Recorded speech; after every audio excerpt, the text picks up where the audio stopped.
Unaware his wife is the secret trillionaire heiress who owns his company. Husband pushed her and their child out of their home until he saw her name on the one paper he couldn't ignore.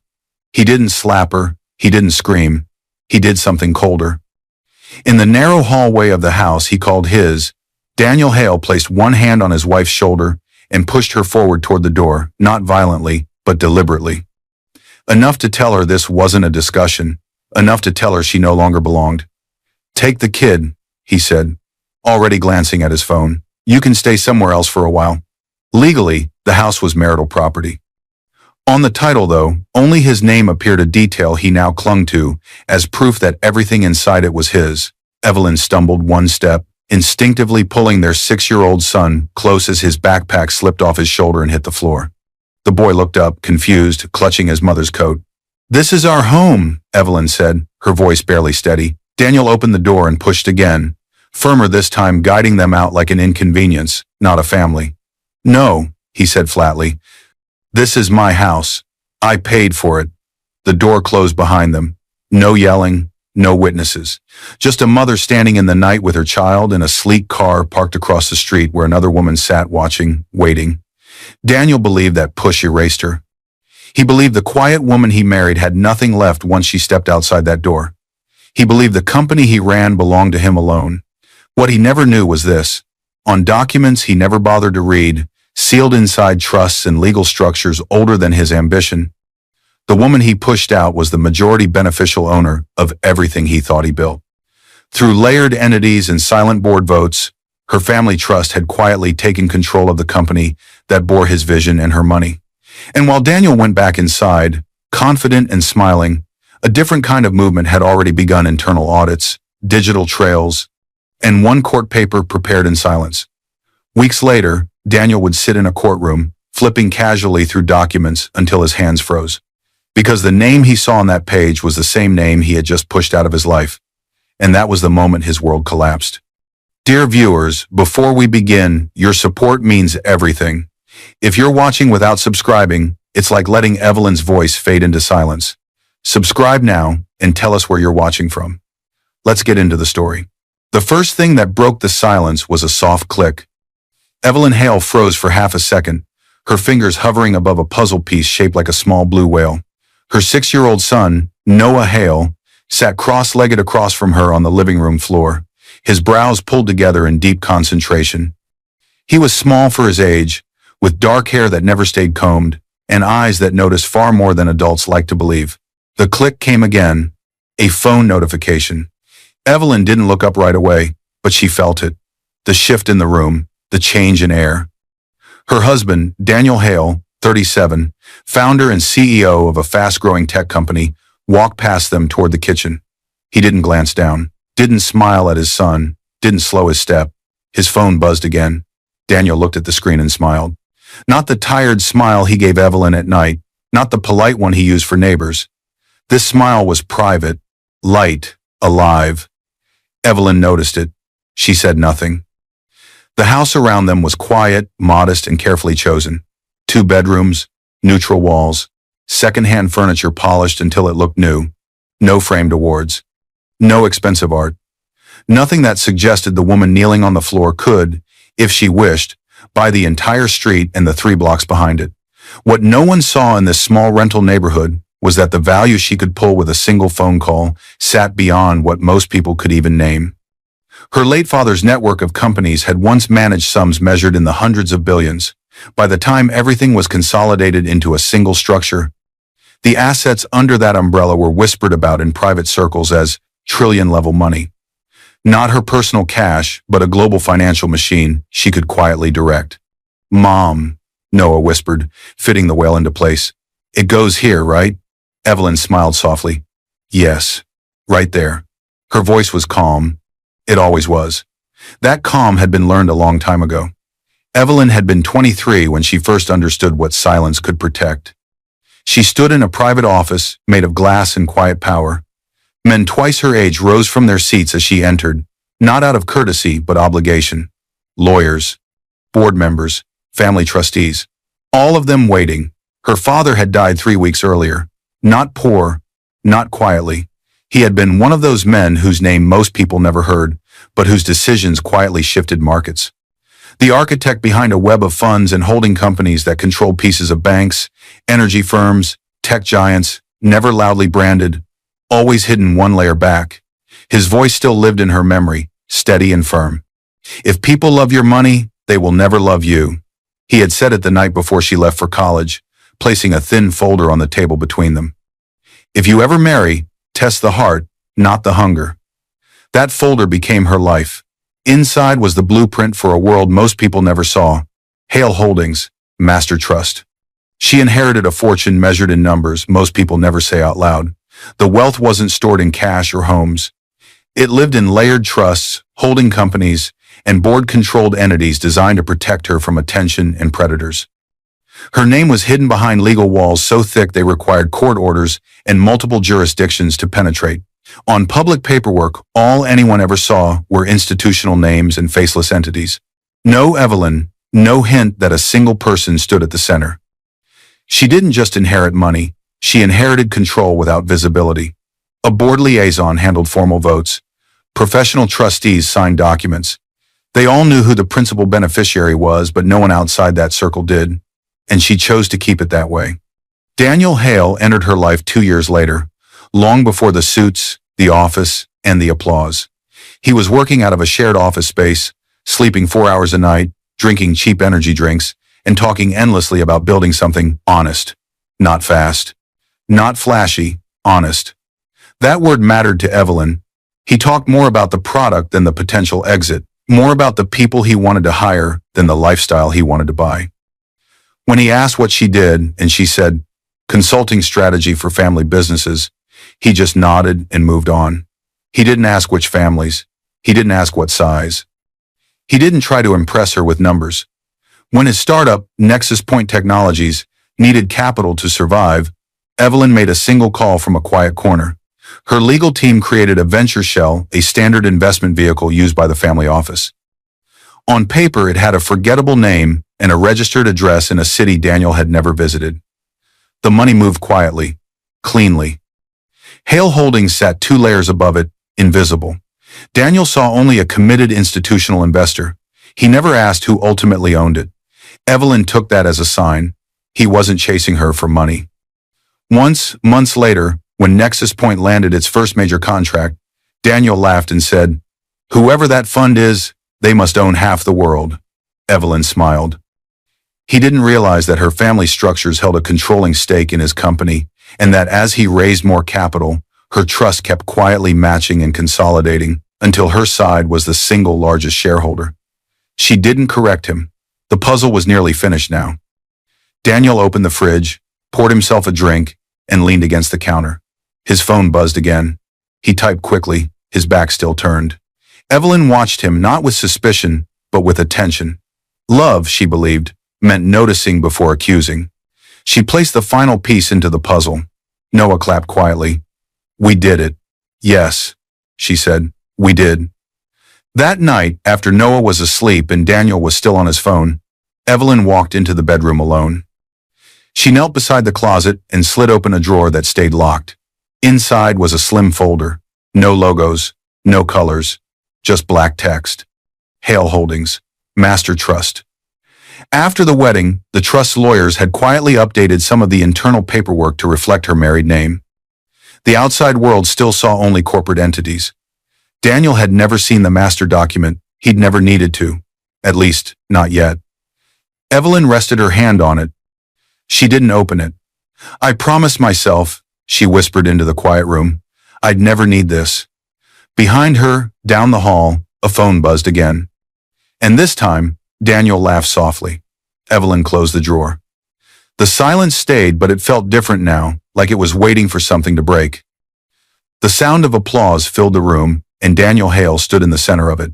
He straightened his jacket as employees clapped, investors smiled, and cameras flashed. Nexus Point's logo gleamed on the far wall, sleek, modern, expensive. At 37, Daniel looked every bit the successful founder now. The company had outgrown its early struggles. The office was larger, the staff was bigger, the praise was louder, and Daniel drank it in. From the edge of the room stood Lila Monroe, 29, his newly promoted executive assistant. She wasn't clapping the loudest, but she was watching the closest. Tall, sharp-eyed, and always dressed one step more polished than required. Lila had a talent for knowing where power sat before it spoke. When Daniel stepped down from the small stage, she was already there.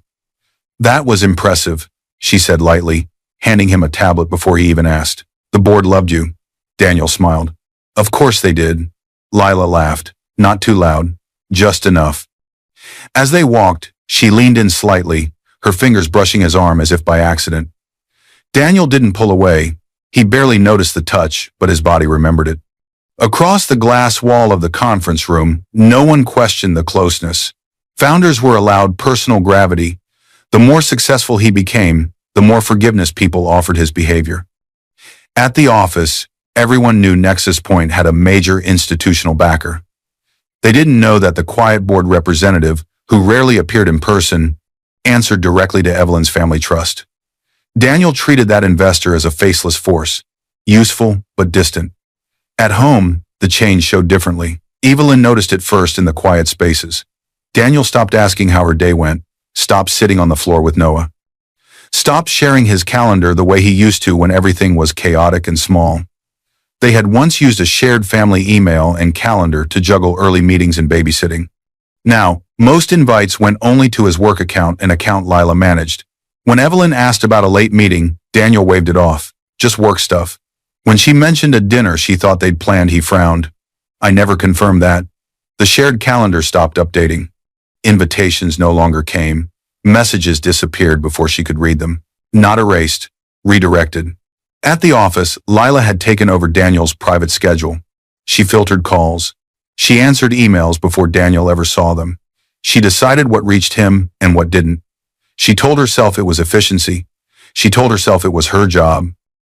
But when Daniel joked, "I don't know what I'd do without you," Lila smiled longer than necessary. One evening, Evelyn sat on the couch folding laundry while Noah colored beside her. The TV played softly, but no one was watching. Daniel sat across the room, his phone glowing in his hand. It buzzed. Daniel smiled. Noah looked up from his crayons. "Mom?" "Yes, sweetheart?" Noah hesitated, then lowered his voice like he was sharing a secret. "Why does Dad smile at his phone like that?" Evelyn's hands stopped mid-fold. The question was innocent. The timing was not. She looked at Daniel. He hadn't heard, or pretended not to. Evelyn forced a gentle smile. "Sometimes people get happy messages." Noah nodded slowly. "He doesn't smile like that at us." The words landed softly but deep. Evelyn pulled Noah close. "Finish your drawing." She didn't look at Daniel again. That night the house felt too quiet. Evelyn waited up, sitting at the kitchen table with a cup of tea that went cold. Midnight passed.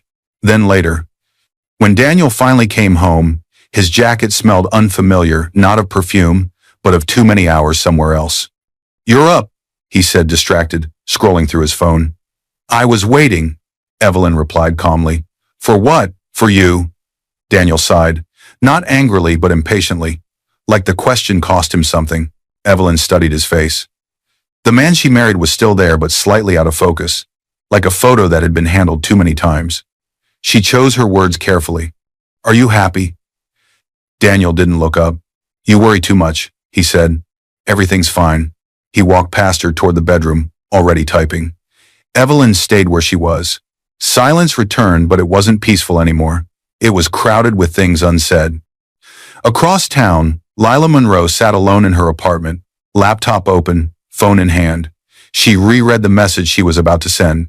Not romantic, not obvious, just dangerous enough. Her thumb hovered. Then she typed, "She still doesn't know, right?" She watched the message send. 3 dots appeared. Then Daniel's reply came quickly. "Of course not." Lila leaned back, satisfaction flickering across her face. She didn't hate Evelyn. She barely thought about her. To Lila, this wasn't betrayal. It was opportunity. Back at home, Daniel's phone buzzed again. He smiled. Evelyn saw it this time. She didn't ask who it was from. She didn't accuse. She didn't raise her voice. She simply watched as the space between them widened by inches that felt like miles. Later, when Daniel finally slept, Evelyn lay awake staring at the ceiling. She thought of her father's words, "Test the heart, not the hunger." She had tested, and something had cracked. In the dark, her eyes shifted toward the closet. Toward the drawer she hadn't opened. Not yet, but soon. Because outside the bedroom door, the quiet wasn't just waiting anymore. It was preparing. The argument began before Daniel even stepped fully inside the house. The front door slammed harder than usual, rattling the framed family photo on the wall. Evelyn felt the vibration from the living room floor, where she sat helping Noah with homework. Noah flinched. Daniel Hale stood near the door, his tie loosened, jaw tight, eyes sharp with something that looked like anger but felt more like decision. "We need to talk," he said. "Not can we, not please." Evelyn rose slowly. "You're home late," Daniel scoffed. "Because someone around here actually works." The words hit harder than shouting would have. Noah looked up, confused. Evelyn placed a hand gently on his shoulder. "Go to your room, sweetheart, just for a minute." Noah hesitated. "Did I do something wrong?" "No," she said quickly. "You didn't." Daniel didn't correct her.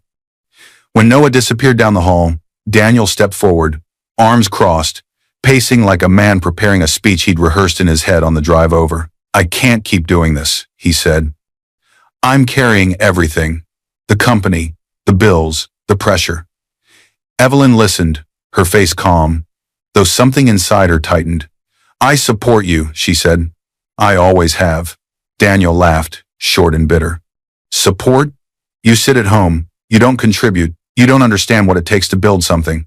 Evelyn felt the sting, but she didn't interrupt. "You don't even try to keep up anymore," Daniel continued. "You live in this quiet little world. Meanwhile, I'm surrounded by people who actually add value." He didn't say Lila's name. He didn't have to. Evelyn's voice was steady. "If this is about work stress, it's about you," he snapped. "You're holding me back."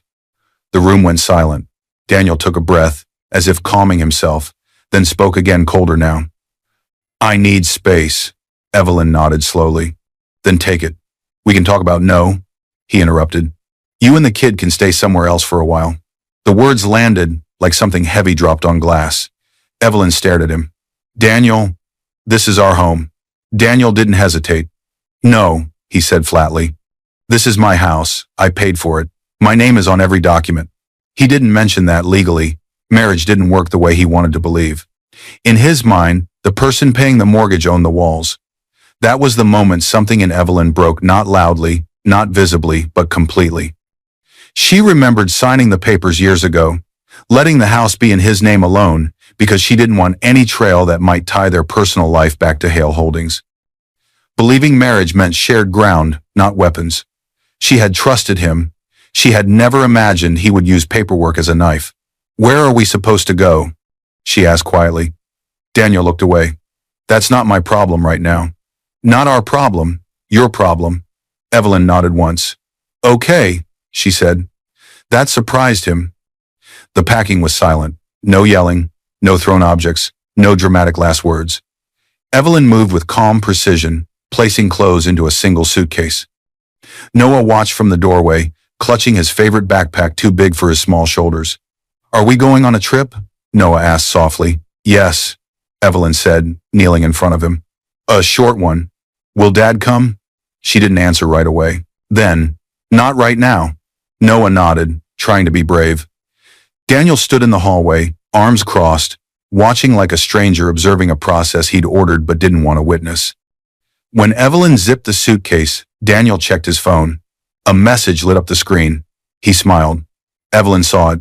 She said nothing. At the door, she paused. "Daniel," she said, not pleading, not angry. "If you're doing this because you think I'm weak," he cut her off. "I'm doing this because I'm done." She studied his face. The man she married had been replaced by someone who believed power came from being admired by the right people, even if it meant stepping on the wrong ones. "Then I hope it was worth it," she said. Daniel opened the door. Cold air rushed in. Outside, the night was quiet. No neighbors watching, no drama to witness. Evelyn stepped onto the porch with Noah beside her. Daniel stayed inside. The door closed behind them. The sound echoed longer than it should have. As Evelyn walked down the steps, she noticed a car parked across the street. Sleek. New. The engine was off, but the interior light glowed faintly. Someone was inside. Evelyn didn't stop walking, but she knew. Lila Monroe sat in the driver's seat, hands on the wheel, eyes fixed on the house. Watching. Not surprised. Not guilty. Expectant. Noah tugged Evelyn's hand. "Mom, who's that?" Evelyn looked straight ahead. "No one we need to worry about." But she memorized the car, the shape, the color, the certainty in her chest. As they reached the end of the driveway, Evelyn glanced back once. The house lights were already dimming. She understood then. This wasn't just abandonment, it was replacement. Evelyn adjusted the suitcase in her hand and kept walking. Behind her, across the street, the car door opened. And somewhere far deeper than anger, something quiet inside Evelyn began to wake up. Something patient, something prepared, and it knew exactly where to begin. The first thing Evelyn felt in the new place was the door locking behind her. The sound was sharp, final. It echoed through the narrow hallway of the furnished rental and settled deep in her chest. She stood still for a moment, Noah's small hand wrapped tightly in hers, her suitcase resting against her leg like it was catching its breath too. This place was quiet. Too quiet, no laughter from the next room, no footsteps overhead, no voice reminding her of what she had just lost. But it was safe. The apartment was small, clean, and temporarily arranged with a single call to the family office. A corporate lease had been signed electronically in her married name before she even reached the neighborhood. The keys waited in a lockbox. No front desk. No questions. Evelyn exhaled for the first time since the door had closed behind them at the house. Noah looked around, taking it all in with the seriousness only children carry in moments like this. "Is this our new home?" he asked. "For now," Evelyn said gently. She set the suitcase down and knelt in front of him. Noah's backpack slipped off one shoulder, nearly pulling him sideways. He frowned. "Did we do something wrong?" The question pierced her deeper than Daniel's words ever could. Evelyn placed both hands on Noah's arms and met his eyes. "No, we didn't do anything wrong." He waited. "We just learned something important," she said. "And sometimes learning means moving." Noah nodded slowly, not fully understanding but trusting her anyway. That trust steadied her. That night, after Noah finally fell asleep on the unfamiliar bed, Evelyn sat alone at the small kitchen table. The apartment hummed softly, every sound amplified by newness. The stillness pressed in, but it no longer felt empty. It felt focused. Evelyn reached for her phone. Her hands were steady. She made the first call. The man on the other end answered on the first ring. He had known her since she was a teenager, back when her last name opened doors quietly instead of loudly. "I need legal counsel," Evelyn said. Immediately, there was no surprise in his voice. "Understood. Family or personal?" "Both," she said, "but start with personal." He didn't say Daniel's name. He didn't need to. The second call came next. A private financial investigator. Discreet, relentless, expensive. Evelyn had vetted him years ago for trust-related audits and never thought she would need his services for herself. "I want a full review," she said. "Emails, transactions, internal approvals, everything tied to my husband and his assistant." A pause. "Corporate systems are protected," he said carefully. "I can't just break into them." "You won't," Evelyn replied. "You'll go through the board." She gave him a reference code only a handful of people in the world recognized, an internal control clause tied to Hale Holdings' position as Nexus Point's majority investor. "With that," she continued, "you'll request an internal compliance audit on behalf of the primary stakeholder, forensic review, full cooperation from their IT and finance teams. No one needs my name to do it." Understanding flickered in his silence. "Anyone specific?" he asked at last. Evelyn didn't hesitate. "Lila Monroe, executive assistant, and my husband." The investigator exhaled slowly. "That will take some time. And it won't stay quiet inside the company." "That's fine," Evelyn replied. "Just don't miss anything." The third call was the hardest. Not because of fear, but because it meant crossing a line she had promised herself she wouldn't. She dialed a secure number. A familiar voice answered. Older, calm, grounded in decades of discipline. The board liaison from her father's trust. "I never wanted to make this call," Evelyn said. "You wouldn't be calling if it wasn't necessary," the man replied. "What do you need?" Evelyn closed her eyes. I need you to prepare the ownership documents, she said. Not for public release. Not yet. I just need them ready and verified for court. Silence. Then, carefully, has something happened? Yes, Evelyn said, but I intend to handle it properly. The liaison didn't ask for details. He only said, I'll be ready. The following days passed quietly, too quietly for someone who had just been pushed out of her home. Evelyn cooked simple meals. She walked Noah to a nearby park. She smiled when he smiled. She answered his questions without letting her anger leak into her voice. She waited. Then the investigator called back. His voice was measured but tight. The board-approved audit opened the door, he said. We pulled emails from the company servers. Finance exported the ledgers. There are irregular transfers. Evelyn listened, her expression unreadable. How bad? She asked. Small at first, he said, then larger. Always approved under your husband's credentials. And the funds lead to accounts connected to Lila Monroe, he continued. There are also expense reports coded as business that clearly aren't. Hotels, gifts, travel that doesn't match any client record. Evelyn closed her eyes. So it's worse than I thought, she said. Yes, the investigator replied, but it's traceable and lawfully documented. The board has copies. Your attorney will too. When the call ended, Evelyn remained still, the weight of confirmation settling over her. This wasn't just betrayal, it was exposure. That night, Evelyn sat beside Noah as he slept, watching his chest rise and fall. Her phone vibrated, a message from Daniel. File the divorce. I already moved on. The words were blunt, efficient, final. Evelyn stared at the screen for a long moment. Then she turned it face down. No, she whispered, so softly only the walls could hear. You already did. She reached for the bedside drawer and rested her hand on it. Inside, the slim folder waited. Not opened, not yet. Outside, the world kept moving, unaware that something silent had begun to turn. And somewhere in law offices and trustee boards, paperwork was being prepared that would change everything. Evelyn lay down beside her son, eyes open, mind sharp. The storm hadn't arrived, but the ground beneath it was already shifting. The first file hit the table like a gunshot. Evelyn didn't flinch, but everyone else in the room did. The private financial investigator stood across from her, sleeves rolled up, eyes tired but sharp. The small conference room was plain, chosen on purpose. No windows. No distractions. Just truth, laid out piece by piece. This is everything the internal audit pulled so far, he said, approved by the board's representative. And it's not good. He opened the folder. Emails appeared first, deleted ones, recovered ones. Messages Daniel believed were gone forever, still sitting on company backup servers that now, by board order, belonged to this investigation. Evelyn scanned them silently. Her face didn't change, but something deep inside her hardened. There were conversations between Daniel and Lila that had nothing to do with work schedules. Complaints about Evelyn, jokes at her expense, decisions made behind her back.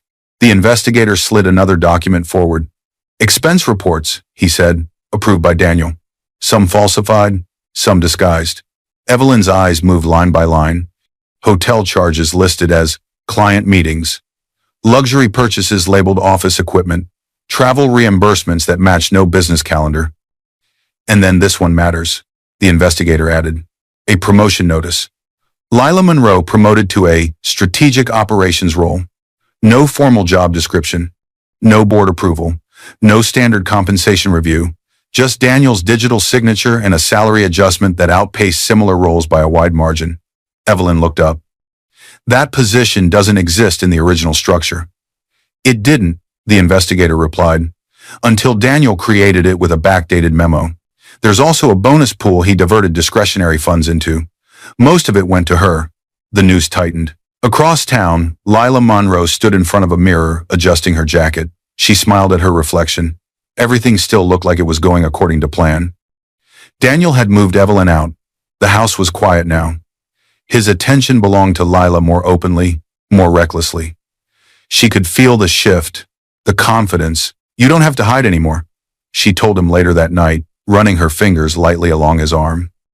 Once the divorce is final, we can be public. Daniel nodded, distracted, already imagining his future. But Lila wasn't reckless. Behind her smile, she was careful. When Daniel left the room, she opened her laptop. She saved emails, downloaded attachments, copied expense approvals with his name on them. Messages where he instructed her to reroute funds or put it under client development. No one checks those lines.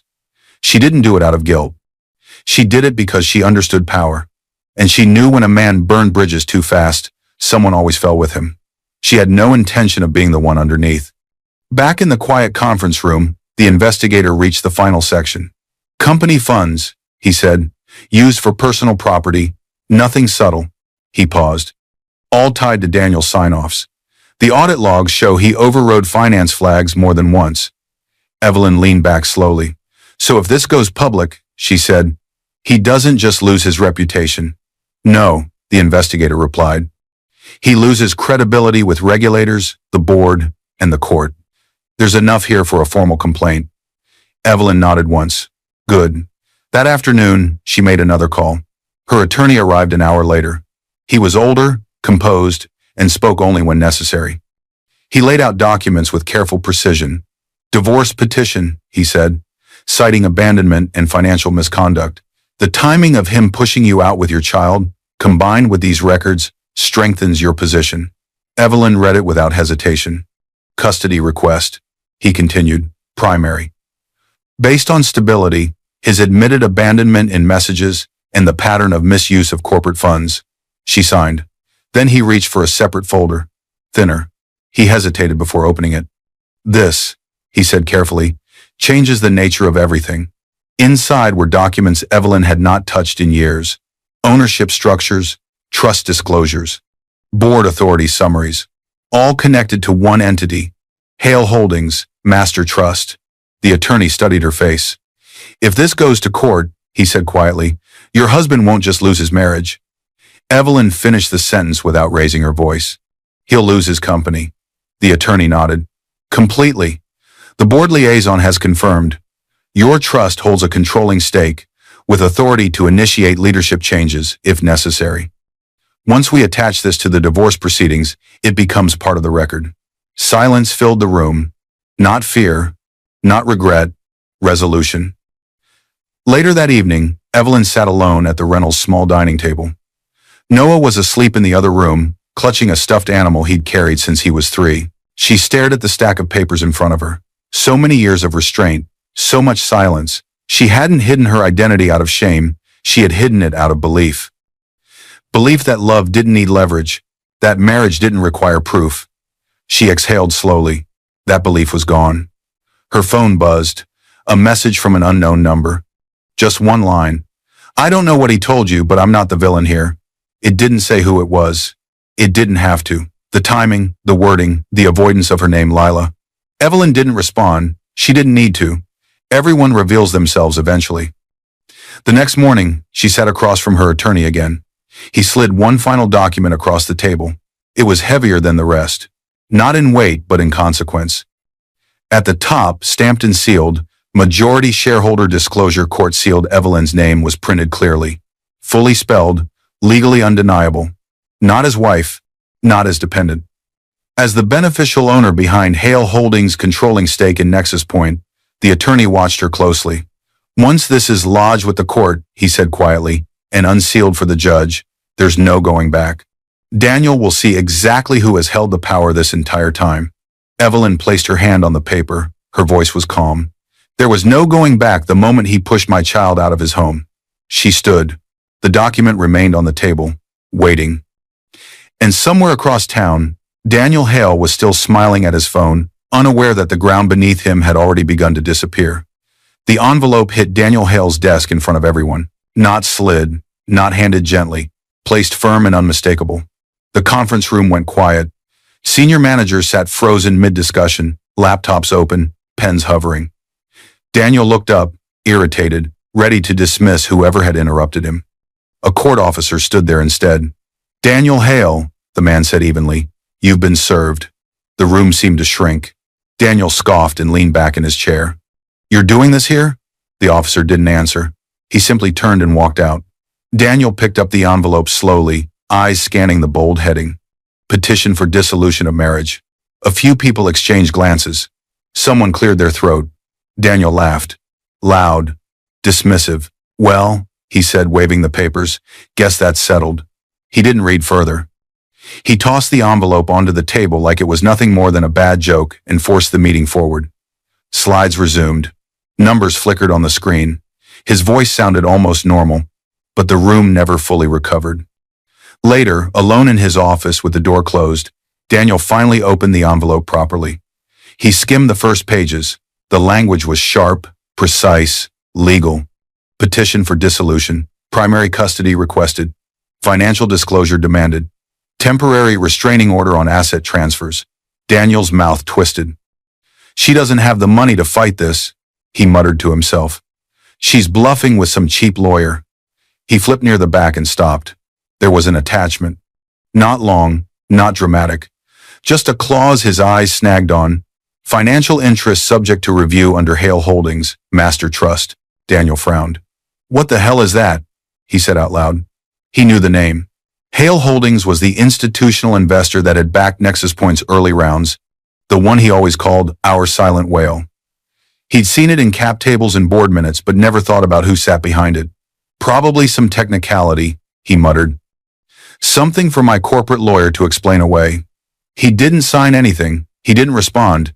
He put the packet aside and went back to checking projections. Across town, Evelyn sat in her attorney's office, hands folded in her lap.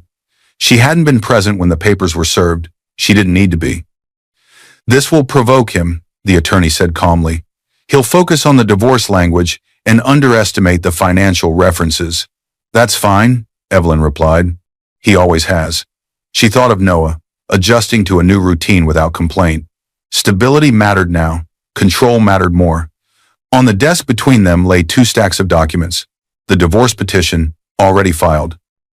The sealed majority shareholder disclosure, prepared but not yet presented in court. When the court schedules the financial hearing, the attorney continued, tapping the sealed packet, we'll ask the judge to open this under confidentiality first. He'll see it then. Evelyn nodded once. Good, she said.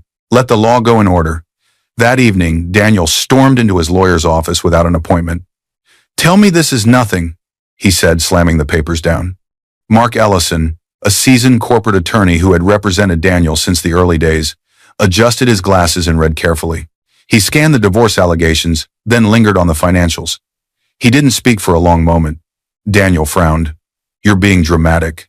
Mark finally looked up. This is not nothing. It's a domestic case, Daniel snapped. We'll settle. Just make it cheap. Mark tapped the page with the Hale Holdings clause. This part is not domestic, he said. It references Hale Holdings, Master Trust. That name doesn't show up in standard divorce forms by accident. Daniel waved it off. Yeah, I know them. They're just one of our investors. They're your largest investor, Mark corrected quietly.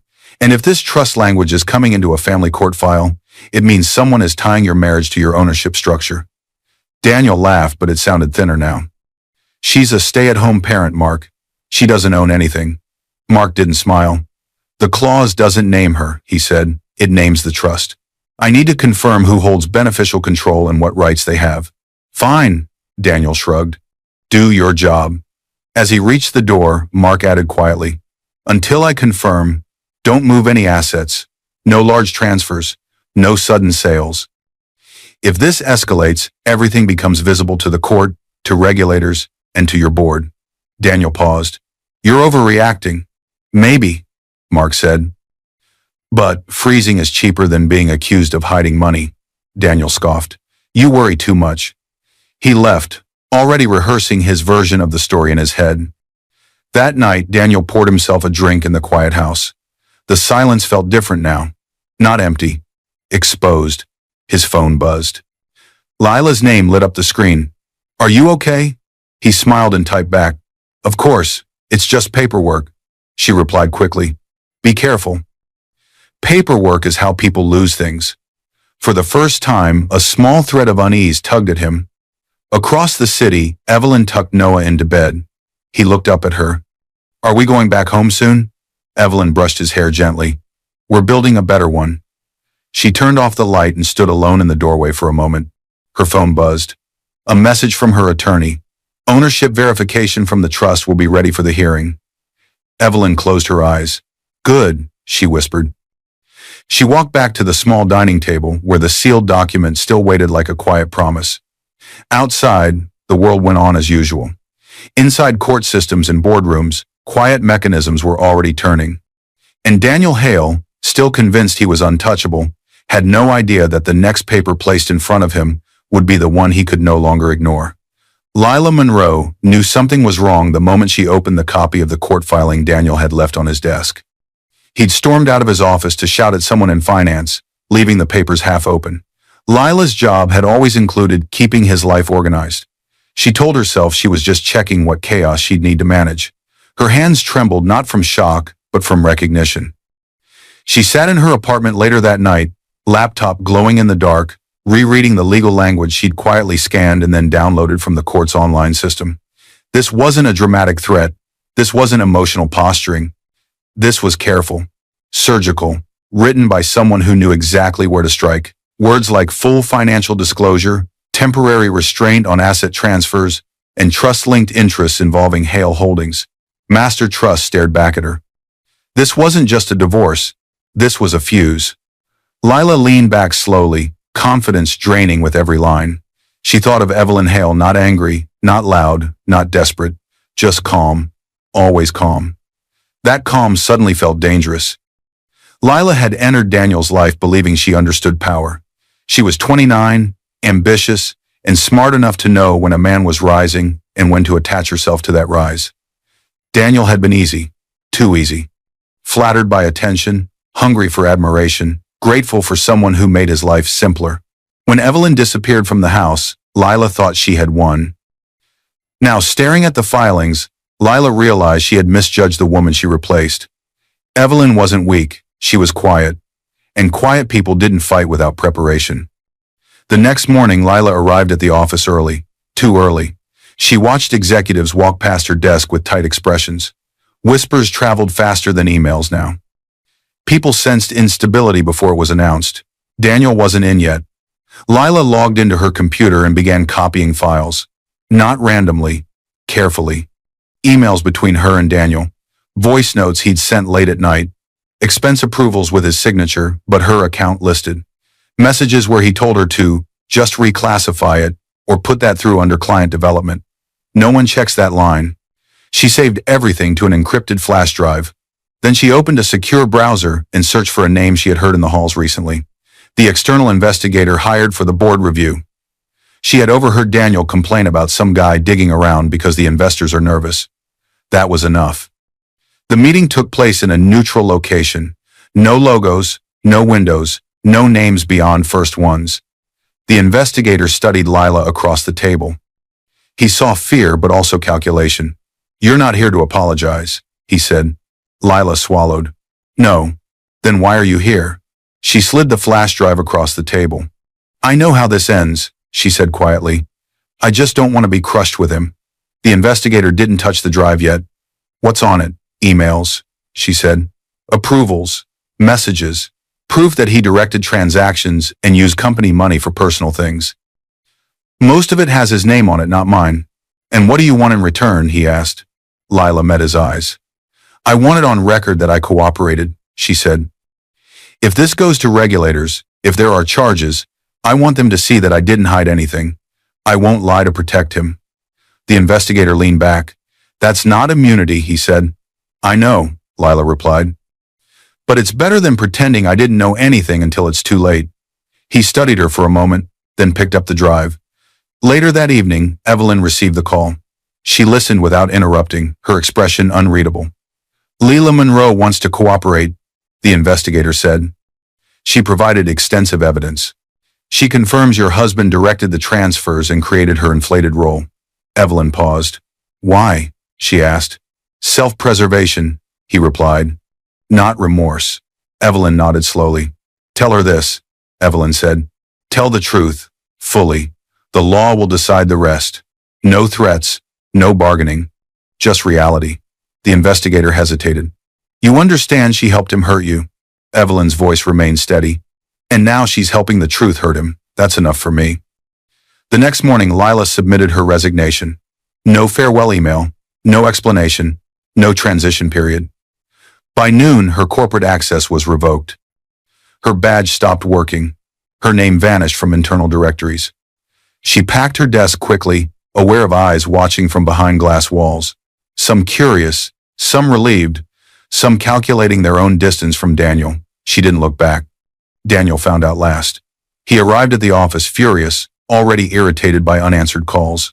He stormed through the lobby, expecting Lila to appear with explanations and a coffee in hand. She didn't. Her desk was empty, clean, as if she had never been there. Daniel grabbed the nearest assistant. "Where's Lila?" The assistant hesitated. "She resigned. Effective immediately." Daniel's face hardened. "That's impossible." "She turned in her badge this morning," the assistant added. IT removed her access. HR said she left her resignation letter on their desk. Daniel stood still. For the first time since the divorce filing, something cold slid down his spine. He pulled out his phone and called Lila, straight to voicemail. He called again. Nothing. Across the city, Evelyn sat quietly at the dining table, Noah coloring beside her. Her phone buzzed. A message from the investigator. "She gave us everything." Evelyn closed her eyes for a brief moment. Not in relief, in acceptance. She looked at her son, smiling softly at his drawing, unaware of how close the storm now was. Evelyn reached for her tea, hands steady. Somewhere, Daniel Hale was beginning to realize that the people he relied on most were gone. And very soon, the truth he had ignored would be placed in front of him, not as accusation, but as fact. The room went quiet before anyone was told to be quiet. Not the nervous kind, not the respectful kind, the heavy kind. Daniel Hale sat at one table with his attorney, Mark. His shoulders were squared, hands folded, confidence carefully reconstructed after weeks of strain. His suit was tailored, his expression controlled. Across the aisle, Evelyn Hale sat beside her attorney. She did not look at Daniel. She did not need to. The judge entered. Everyone stood. Everyone sat. Paper rustled. Silence returned. This was the first formal financial hearing in their divorce case. On the docket, it looked routine. To everyone actually in the room, it was anything but. The judge adjusted her glasses and looked down at the file. "This court will now address financial disclosures relevant to the dissolution petition and related corporate interests," she said calmly. Daniel leaned back slightly. Routine, he told himself. He had faced worse in investor updates. The judge nodded to the clerk. "Clerk, please distribute the sealed ownership disclosures for review." The clerk stood and began placing documents on both tables. Daniel accepted his copy without looking up. He recognized the line at the top. UN sealed for court review, only another form.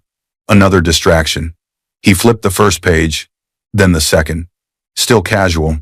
Still relaxed. Until his fingers froze. His eyes locked onto a line he had never seen before. Then another. Then a name. Evelyn Hale printed clearly. Not as spouse.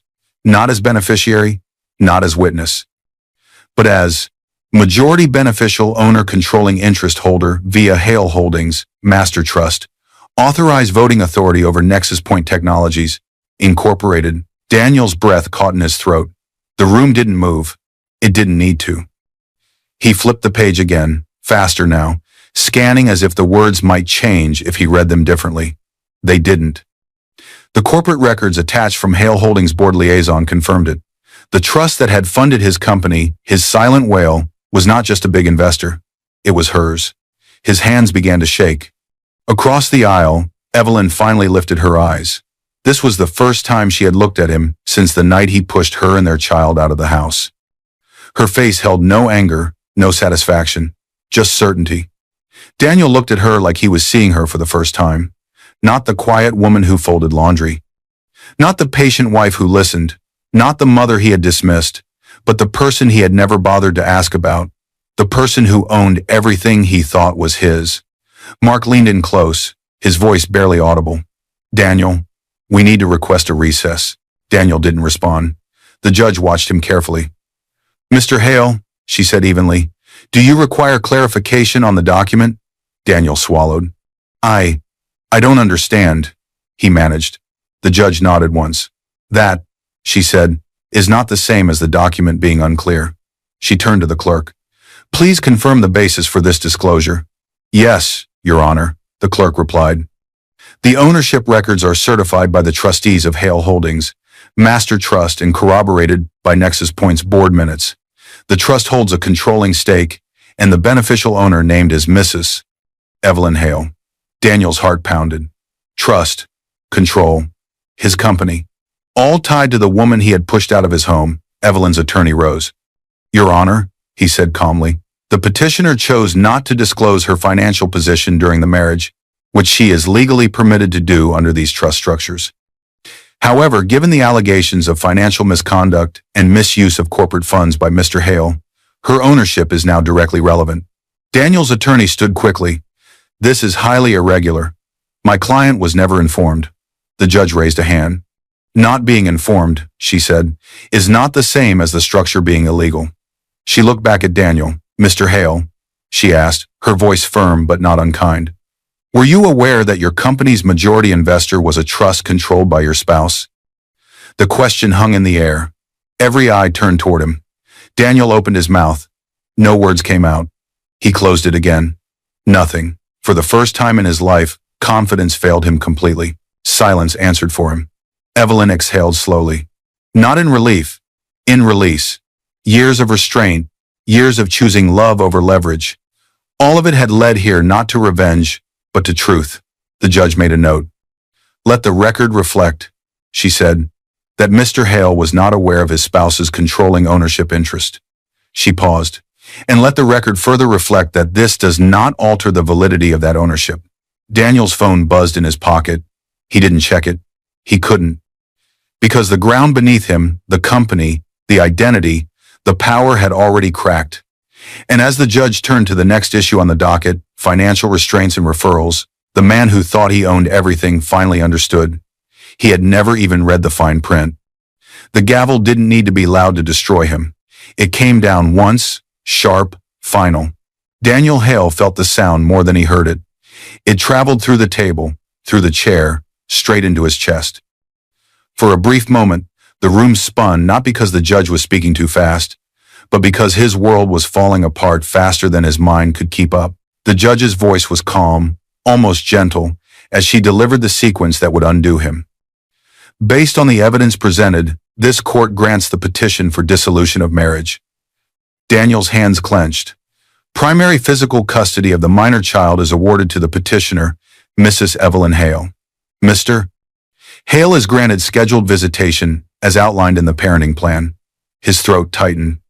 The court further issues a protective order over all marital assets and Mr. Braun, Hale's personal holdings in Nexus Point Technologies.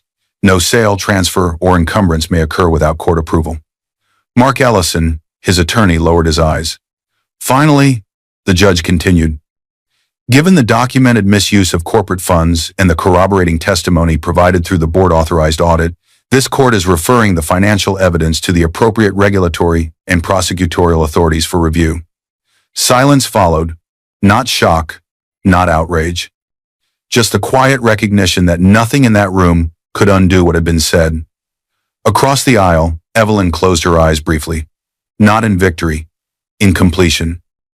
She felt Noah's future settle into place, stable, protected, shielded from the damage his father had created. When she opened her eyes, the judge was already moving on, paperwork being signed, records updated.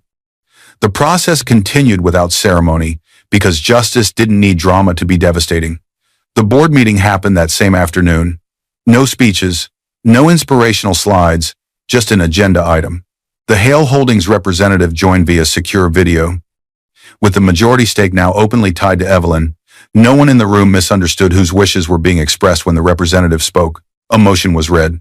To suspend Daniel Hale as CEO of Nexus Point Technologies, effective immediately, pending the outcome of the financial investigation, and to remove him from all operational authority. No debate, no defenses, hands raised, unanimous. By the time Daniel returned to the building, his access card still opened the lobby turnstiles but failed at the executive floor. Security met him there. Mr. Hale, one of them said, not unkindly, we've been instructed to escort you to HR. He was given a formal letter outlining his suspension and board decision. His laptop was taken, his corporate email access cut, his office door badge deactivated. Colleagues avoided his eyes, some out of fear, some out of relief. some out of shame for not being surprised.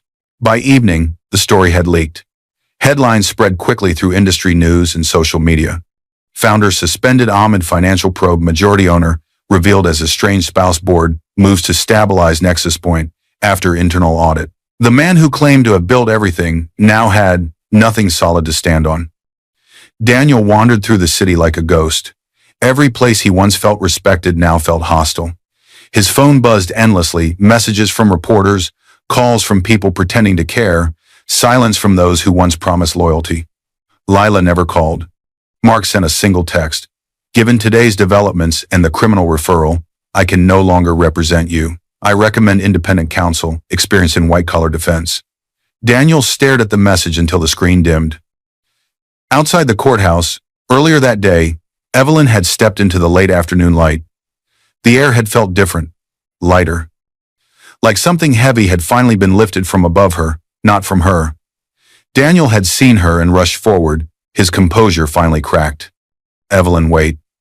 She had stopped. He had stood there, suit wrinkled, eyes red, pride stripped bare. Why didn't you tell me? He asked, voice breaking. Why didn't you ever say who you were? For a moment, the past had hovered between them. Years of dinners, conversations, choices. Evelyn looked at him not with anger, not with satisfaction, with clarity. You never asked who I was, she said quietly. You only cared who you thought you were. Daniel swallowed hard. I didn't mean. She raised a hand gently.